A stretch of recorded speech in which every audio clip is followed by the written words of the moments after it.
Bienvenidos, gracias por estar aquí hoy jueves 10 de marzo de 2022 en Café PR, un espacio creado para conversar sobre la gestión estratégica de relaciones públicas, de comunicación corporativa y comentar libros, investigaciones vinculadas a la profesión y reflexionar sobre aquellos retos y oportunidades que enfrentamos los relacionistas públicos, tanto desde el ámbito académico como desde el ejercicio de la profesión. El día de hoy me encuentro con la magíster Natalia Isla Rubiños. Ella es magíster en Relaciones Públicas, licenciada en Ciencias de la Comunicación y cuenta con una maestría en Gerencia Social culminada. Natalia tiene más de 20 años en cargos de responsabilidad, planificando, ejecutando y realizando el seguimiento de actividades comunicacionales, de comunicación social, de salud, de crisis, prensa, relaciones públicas y 11 años en docencia universitaria.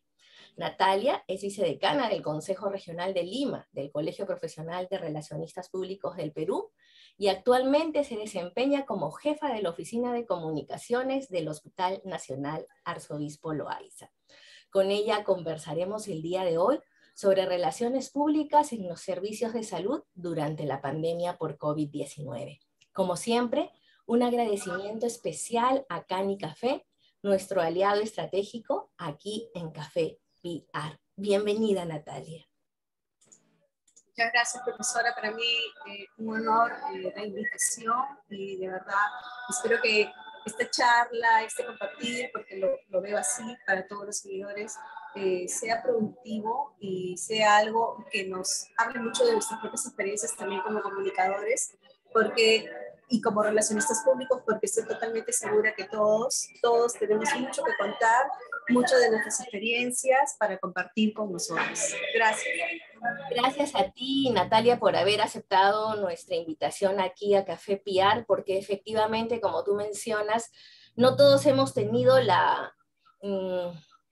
parece contradictoria la palabra, ¿no? La suerte como profesionales de poder experimentar y estar allí in situ en un momento tan importante para la humanidad y en el que realmente se ha tomado relevancia el rol del relacionista público y de los comunicadores, porque realmente se realiza un trabajo que no muchos ven, pero que sí se refleja, ¿no? Entonces, el hecho que tú estés el día de hoy aquí para compartir todas esas vivencias y poder nutrir, alimentarnos a todos, para nosotros es muy, muy importante. Natalia, la pandemia COVID-19 hizo que los relacionistas públicos y comunicadores nos enfrentáramos a situaciones totalmente nuevas e inesperadas. Desde tu punto de vista, ¿cuál fue el rol de las relaciones públicas en este escenario?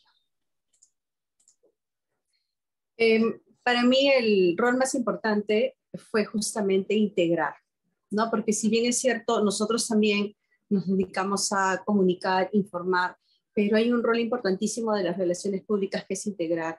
Y el otro importante para mí fue el manejo de cómo se hacía para reducir la incertidumbre. Porque si hay algo que dio la pandemia, aparte del miedo, fue mucha incertidumbre. No se sabía mucho de la enfermedad, no se sabía cuáles eran los mejores protocolos, se desconocía incluso porque se estaba probando a nivel mundial, y es así, se estaba probando con diferentes tipos de medicamentos para ver cuáles eran los que tenían una mejor reacción en los pacientes y los ayudaba a superar la enfermedad, ¿no? Que le generaba una serie de malestares, ¿no?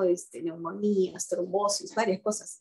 Entonces, esa parte para mí es lo más importante, integrar con los diferentes públicos, comunicar, porque sí, tenemos que informarles de lo que está pasando, cuáles son las medidas que se están adoptando, qué medidas pueden adoptar en casa, o aquellos que todavía tenían que salir a trabajar, que al inicio de la pandemia fueron muy pocos, pero sí hubo servicios que no podían parar, ¿no? Salud entre ellos. Así que de todas maneras las personas tenían que movilizarse y teníamos que decirles cómo debían hacerlo, ¿no? Para evitar justamente un contagio y que ellos también fueran víctimas de la enfermedad. Y como le digo, el reducir la incertidumbre. Ok, sí, estamos atravesando por una pandemia, es cierto, no conocemos mucho del tema, pero estamos acá para dar lo mejor en el momento que tú, Dios no quiera, tengas la enfermedad o alguien de tu familia. Qué importante ese soporte, ¿no? Ese soporte en un contexto de incertidumbre para todos. Natalia, entrando propiamente al aspecto comunicacional, ¿cómo se manejó la comunicación durante la pandemia en el hospital en donde tú trabajas, considerando la diversidad de públicos a los que tenían que dirigirse? Bueno, hay un aspecto importante, ¿no? Nosotros como hospital público, como usted bien lo dice, tenemos un protocolo de trabajo cuando suceden lo que nosotros conocemos como emergencias y desastres, ¿no? Que sí, el manejo puede ser parecido a situaciones de crisis, sí, pero hay diferencias, ¿no? Hay diferencias en el manejo. Y creo que lo más importante fue justamente ese alineamiento que se manejó con el Ministerio de Salud, con el gobierno central, con salud, con las fuerzas militares y policiales en cuanto a aspectos de salud, porque ellos también tienen servicios, con los servicios particulares. ¿Por qué? Porque el mensaje tenía que ser uno solo hacia la población. Entonces, lo primero era esa coordinación y manejar un solo mensaje para los públicos, de modo de que no demos recomendaciones diferentes que puedan confundir a la población y obviamente ponerlas en riesgo, ¿no? El otro, que se manejó con los familiares básicamente y en especial familiares de pacientes que sufrieron la enfermedad y tuvieron que ser hospitalizados, fue una comunicación cercana. Y parece paradójico porque lo que nos trajo la pandemia fue distanciamiento y alejamiento de todos, ¿no? Sobre todo en la parte física. Pero tuvimos que tratar y buscar formas de mantener una comunicación cercana con los familiares. ¿Por qué? Porque parte del tema del tratamiento era que la persona que se hospitalizara o que esté en casa haciendo su aislamiento es aislamiento, por lo tanto no podían tener contacto. Entonces eso generaba más estrés, no solamente en el paciente, sino también en la familia. Entonces había que generar las formas de poder establecer una comunicación cercana con ellos para que informan, por ejemplo, o reciban, perdón, algo importante que es el informe médico, por ejemplo. Algo que se da todos los días a un paciente, a un familiar de un paciente hospitalizado, es el informe, es decir, cómo está su estado de salud, ha progresado o necesita esos exámenes, informarle a la familia. Y eso lo logramos utilizando redes sociales, muchísimas redes sociales, con mensajes directos a través de nuestras diferentes redes, ya sea Facebook, Twitter, que son las que manejamos aquí en el hospital, también a través de llamadas telefónicas, porque obviamente reforzamos todo lo que era la captación de datos, no solamente del paciente, sino también de familiares, porque teníamos que identificar familiar responsable con un número de celular o con un número de teléfono fijo en casa al que pudiéramos llamar.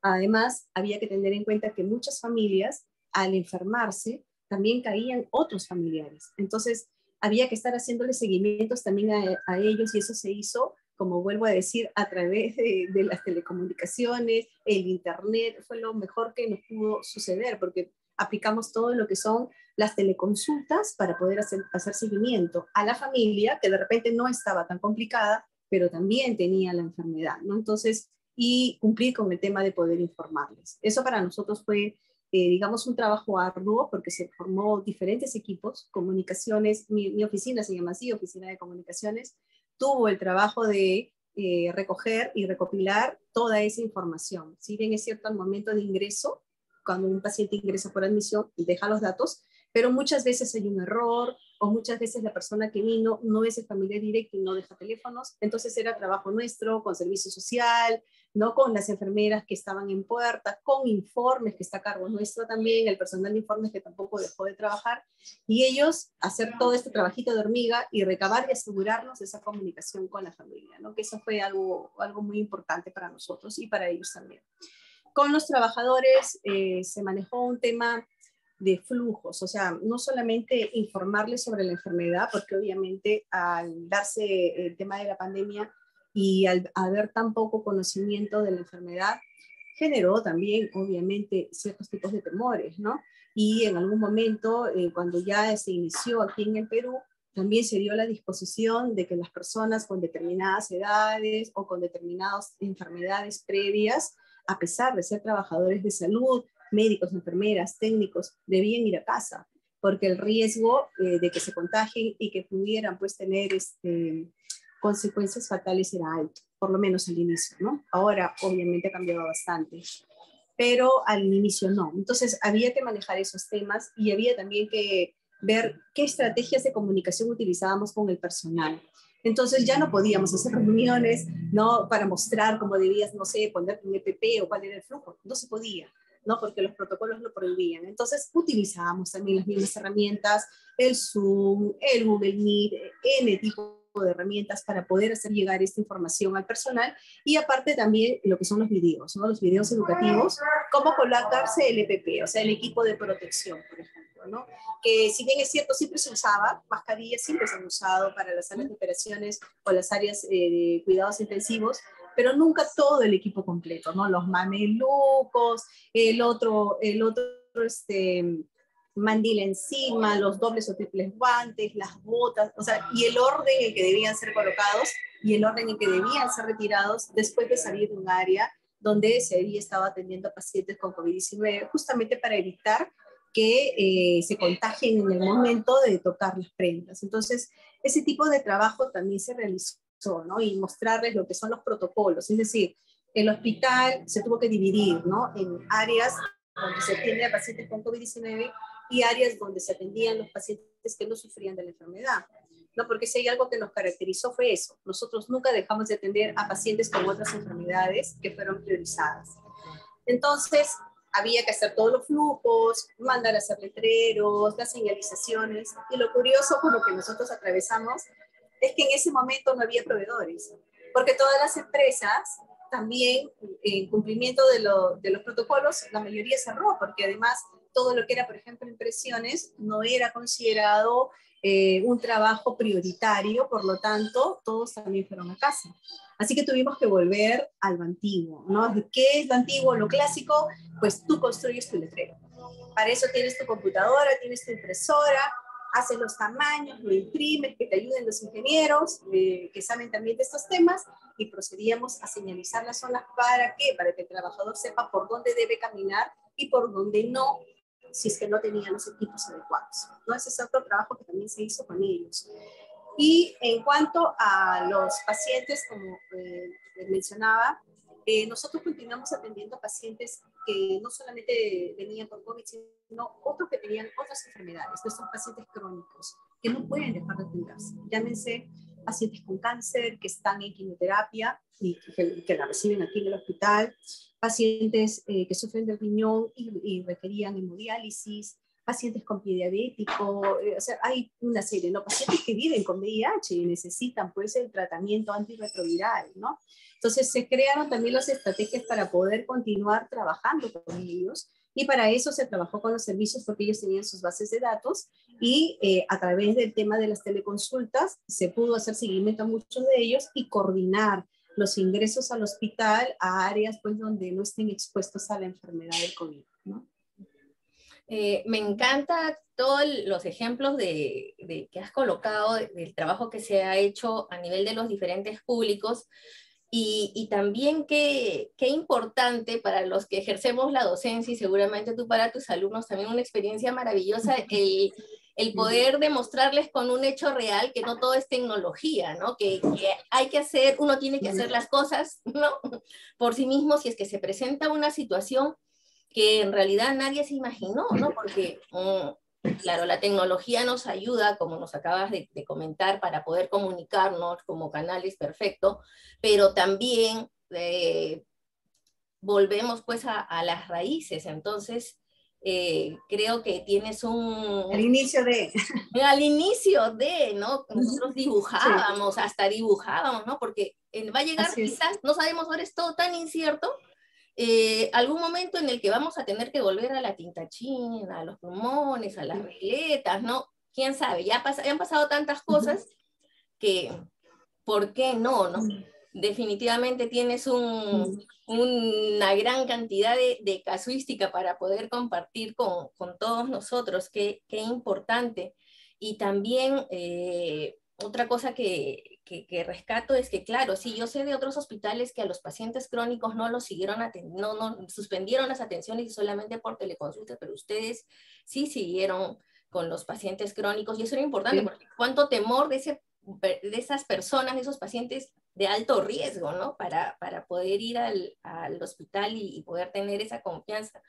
Realmente no es solamente que vayan, sino la comunicación, cómo se maneja la comunicación es muy, muy, muy importante, es vital.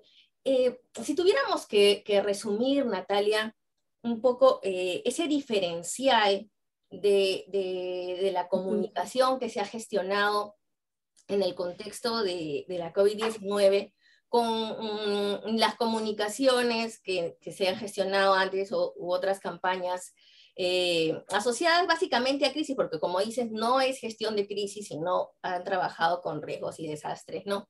¿Cuál sería ese factor diferencial que habría que tener en cuenta y pensar inmediatamente cada vez que nos enfrentemos a una situación similar de ahora en adelante?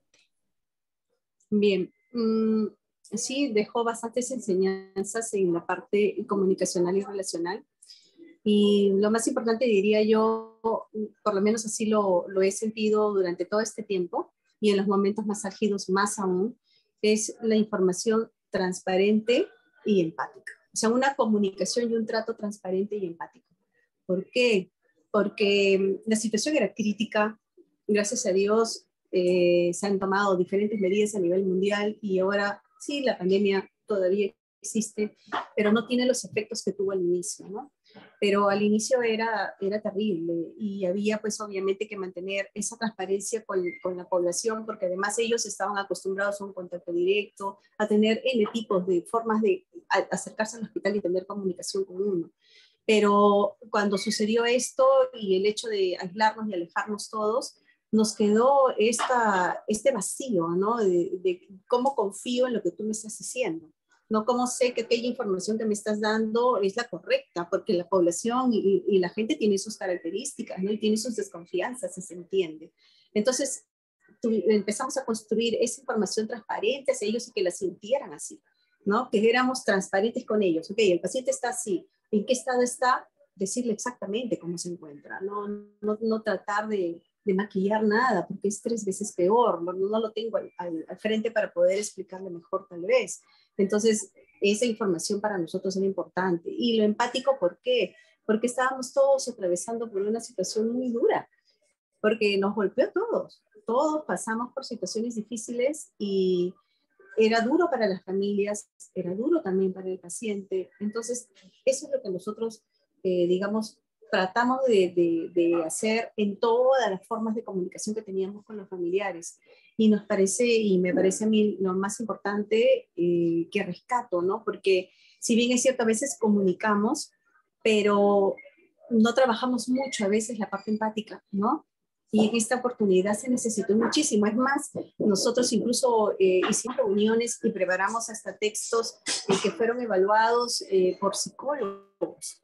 ¿Por qué? Porque había información muy sensible que teníamos que darla de esa forma, ni siquiera de frente, no personalmente cara a cara, sino que le teníamos que dar a través de un teléfono o a través de un contacto telefónico con imágenes, ¿no? Porque podíamos usar el WhatsApp también con imágenes y así hicimos también contacto con pacientes y familiares, pero era el tratar de ser empático a pesar de esta distancia, ¿no?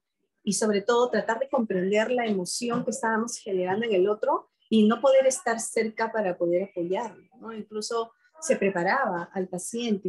Hubo un momento en que los pacientes que ya se empezaban a recuperar, obviamente querían saber de la familia de ellos se les informaba, pero el no verlo les generaba estrés y al paciente también. Entonces teníamos que entrar con psicólogo, porque con el psicólogo se entraba y se preparaba al paciente previamente para decirle, vamos a hacer una videollamada con tu familia, pero decirle algunas cosas para que tenga cuidado en cómo se presentaba con su propia familia.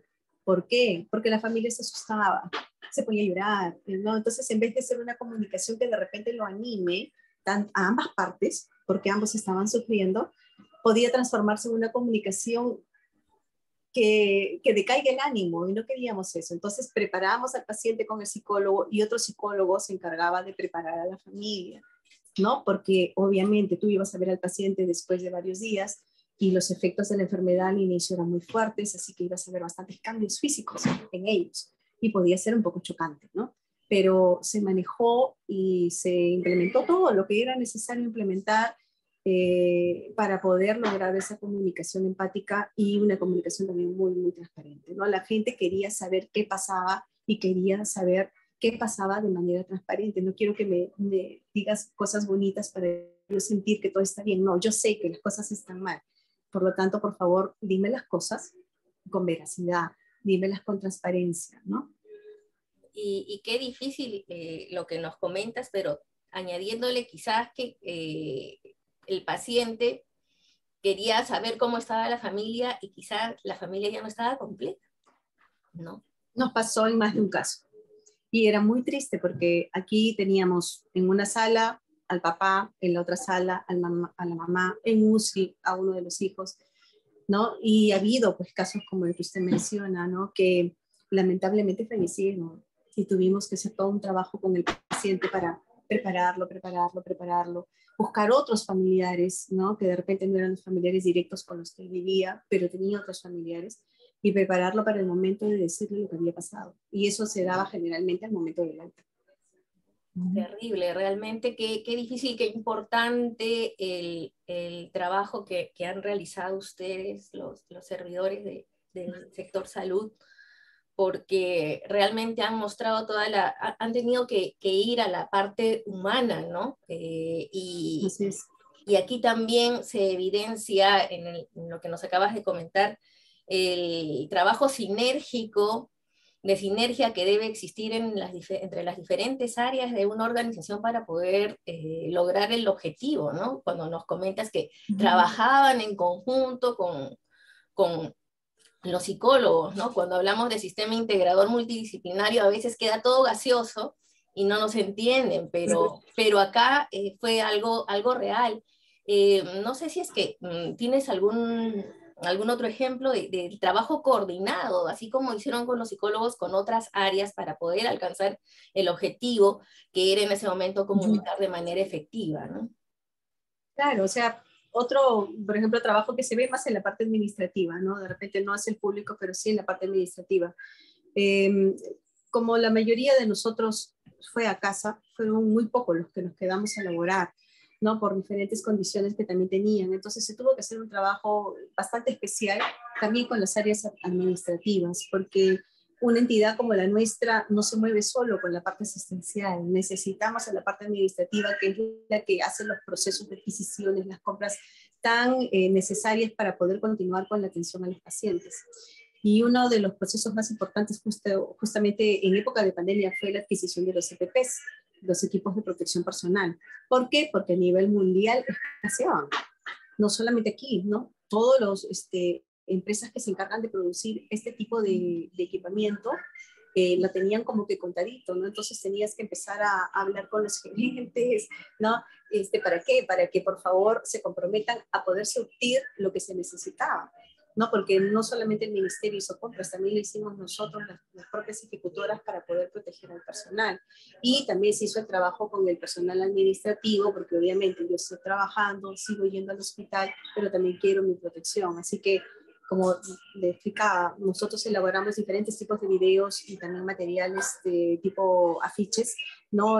También para flyers, para distribuirlo a través de WhatsApp, que llegaba a cada trabajador, de cómo debes protegerte, ¿no? Si eres trabajador administrativo, qué cosa debes usar, cómo debes usarlo; si eres asistencial, que atiende a paciente no COVID, qué debes hacer; si estás en área COVID, cuáles son los pasos. Ese tipo de trabajo también se hizo, y para esto obviamente trabajamos con los diferentes equipos, tanto de salud ocupacional como también con el mismo personal médico especializado en el tema, llámese neumólogos, infectólogos, ¿no? Que eran, digamos, los que al inicio de la pandemia empezaron a manejar a los pacientes. Posteriormente ingresaron todas las especialidades, porque la cantidad de casos era pues altísima. Y no podíamos nosotros simplemente contar con el apoyo de un especialista, sino que tuvimos que recurrir a todos los especialistas. Y para eso también se generaron protocolos de manejo de los pacientes, y esos protocolos de manejo también fueron difundidos a todas las especialidades, porque nosotros tenemos algo de 30 especialidades. Y, por ejemplo, llámese cardiología, que bueno, sí veía algunas cosas, pero cardio para que también pueda ver algunos aspectos del manejo del paciente más relacionados a temas pulmonares, por ejemplo, y dar la alerta para que el neumólogo pase y lo pueda evaluar, ¿no? Y así. Se hizo diferentes tipos de materiales con la colaboración de todo el personal, ¿no? Porque sí hubo mucho compromiso. Si bien es cierto, hubo temor al inicio como en todas partes, pero luego el compromiso se dio y empezamos a trabajar en conjunto para sacar adelante a los pacientes. Eh, Se me acaba de venir a la mente el tema de las vacunas. ¿Cómo manejaron el tema de las vacunas? El tema de la vacunación lo manejamos muchísimo con el Ministerio de Salud, porque nuevamente, ¿no? Ante la emergencia y desastre tiene que haber un solo tipo de comunicación. Y había mucha expectativa del personal de salud, porque ya se había visto la vacunación a nivel mundial en el personal de salud y no se habían presentado mayores problemas.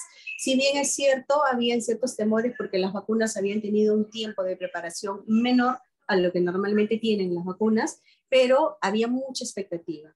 Y todos, por lo menos los que estábamos laborando en ese momento de manera presencial, todos queríamos vacunarnos para sentir un tema de seguridad, no solamente para nosotros, sino también para nuestras familias. Y ese es un poco lo que se manejó, ¿no?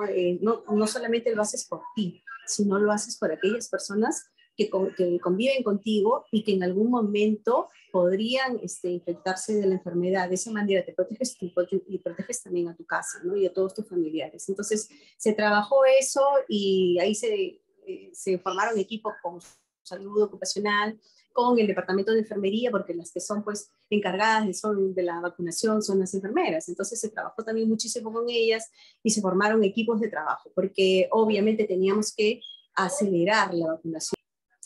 Aquí en el hospital somos aproximadamente 4.000 trabajadores y de ellos más o menos el 50% quedó laborando de manera presencial.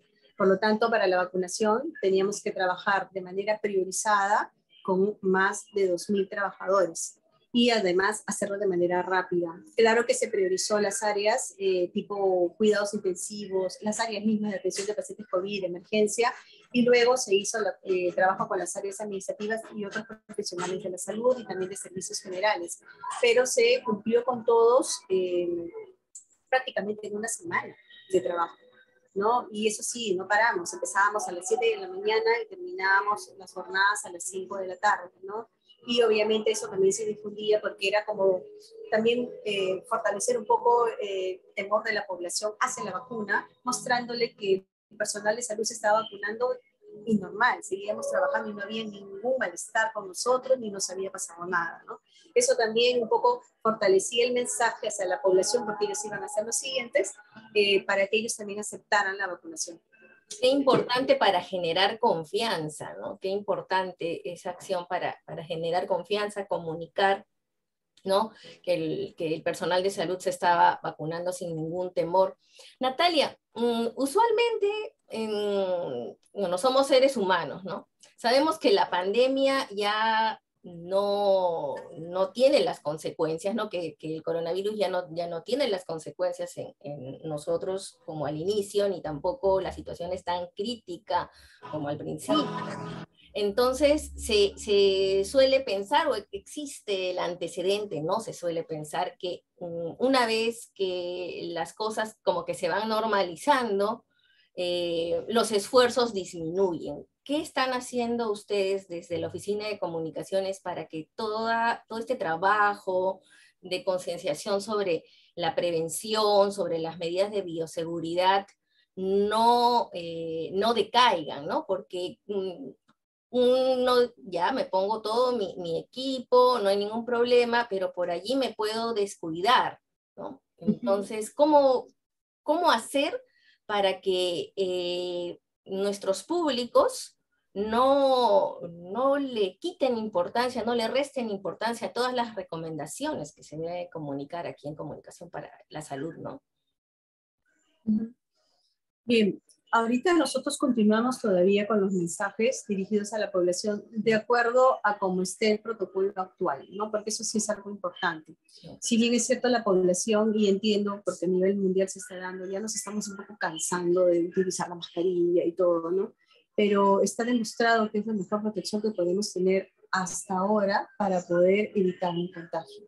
Entonces, lo que sí se está priorizando en toda la información que se entrega a la población es el uso de la doble mascarilla, en el caso de que sean simples, o la mascarilla KN95, que sí se puede utilizar una sola, pero de todas maneras usarla, ¿no? Incluso hasta en las normativas de ingreso a determinados establecimientos está dado que sea doble mascarilla o la mascarilla KN95, además de pedirles el carnet de vacunación. Claro que nosotros como entidad de salud, los hospitales estamos exentos de eso. Nosotros no podemos exigirle a un paciente que venga vacunado, no podemos. Lo de la mascarilla sí, porque él tiene que protegerse estando dentro del hospital. Y nosotros también, ¿no? Como trabajadores de salud, pero no podemos exigir la vacunación, ¿no? Eso está normado. Entonces, lo que hacemos básicamente es reforzar, no solamente para los pacientes y familiares, sino también para nosotros mismos como personal de salud, reforzar el uso de la mascarilla y obviamente el equipo completo de protección personal en las áreas donde se atienden a pacientes con COVID-19. Uh-huh. Natalia, ¿qué otras lecciones aprendidas o qué recomendación te gustaría dejar para todos los comunicadores, para todos los relacionistas públicos que nos están viendo y los que también tienen la expectativa? Porque miren, ustedes, los que trabajan en salud, son un ejemplo y así una especie de héroes, ¿no? Porque realmente yo creo que muchos jóvenes que estudian la carrera, en ellos se les está despertando ese deseo de ir a trabajar, a ayudar con un granito de arena en el aspecto comunicacional de relaciones públicas en el sector salud. ¿Qué recomendaciones o qué lecciones aprendidas podrías compartir con nosotros? Lo más importante es que no olvidemos, ¿no? Que ante cualquier situación que se pueda presentar, siempre conservar aquello que nosotros manejamos y conocemos y que no necesariamente se necesitan de grandes implementos para poder comunicar o para poder elaborar una estrategia relacional. Recordemos, como decíamos hace un momento, el inicio de cómo se daba. Si tu comunicación era verbal y tienes que acercarte a una puerta y preguntarle, señor, usted tiene un familiar, recibe información, no recibo, ok, deme su teléfono, ¿cuál es su nombre? Si eso es lo que hay que hacer, pues hay que hacerlo, ¿no? Entonces hay que volver a lo básico, nunca olvidarnos de lo básico en aspectos comunicacionales, ¿no? Esa acción entre el emisor y el receptor y esa interacción posterior de que tiene que haber un feedback permanente con ellos, eso es lo que tiene que primar. Lo hagas como normalmente lo hacías antes de cualquier emergencia, o lo hagas utilizando medios tecnológicos, pero no debes olvidarte de volver a eso básico, ¿no? Emisor, receptor y el feedback de esa información, que debes ver la forma de que se mantenga de todas maneras. Y como decía, una comunicación transparente y empática para la población, lo mejor que puedes hacer en todo momento, diría yo. Si bien es cierto, lo reforzamos muchísimo por las características de la pandemia y las consecuencias que tenía, pero me parece que es una comunicación que debe fortalecerse de manera permanente en todas las entidades, sobre todo aquellas que estamos dedicados a temas de servicios como somos nosotros, ¿no? Luego, otro tema, estar preparado para lo inimaginable. Definitivamente, aquello que tú piensas que nunca va a suceder, prepárate, porque si hay algo que la pandemia nos ha mostrado es que sí puede pasar. Aquello que no pensábamos que jamás en la vida, oye, ¿cómo voy a estar yo recluido? ¿Cómo voy a tener que estar con una mascarilla para poder conversar con alguien? ¿Cómo no voy a poder abrazar a mi mamá, dar un beso? Sucede. Entonces, nosotros en comunicaciones también tenemos que prepararnos para todo. O sea, aquello que pienso que nunca va a pasar, oye, nunca van a morir, nunca se va a ir la luz, nunca van a morir las redes sociales. Puede pasar. Ya ahora me quedó clarísimo, ¿no? Todo puede pasar, así que prepárate para todo escenario y tener un plan de contingencia para diferentes escenarios. Y luego, algo que valoro muchísimo, esa fortaleza que tenemos nosotros como personas, como seres humanos, de compromiso, de integración y de unión en las situaciones difíciles. Es algo que nosotros tenemos por naturaleza como humanos que somos, pero además nuestro trabajo comunicacional y relacional es fortalecerlo, propiciarlo en todo momento, porque además te ayuda para otros temas, ¿no? Piensa en identidad, piensa en una buena imagen, te va a ayudar para eso, pero también para superar cualquier tipo de situación que pueda presentarse y que pueda estar afectando a tu organización o en general, como nos tocó esta vez, a todo nuestro país. Regresar a lo básico, ser transparentes y estar preparados. Empáticos. Ser empáticos, ¿no? Y estar preparados para lo inesperado. Qué importantes lecciones nos dejas, Natalia. Y en ese sentido yo te agradezco muchísimo por haber estado con nosotros aquí en Café PR y haber compartido toda tu experiencia, que sin duda va a ser de mucha utilidad para todos los relacionistas públicos y comunicadores que trabajan o que piensan desempeñarse como tales en el sector salud.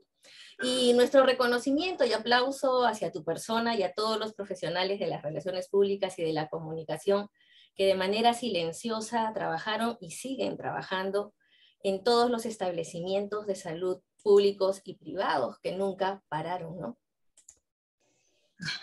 Muchas gracias, profesora, muchas gracias de verdad por esta invitación.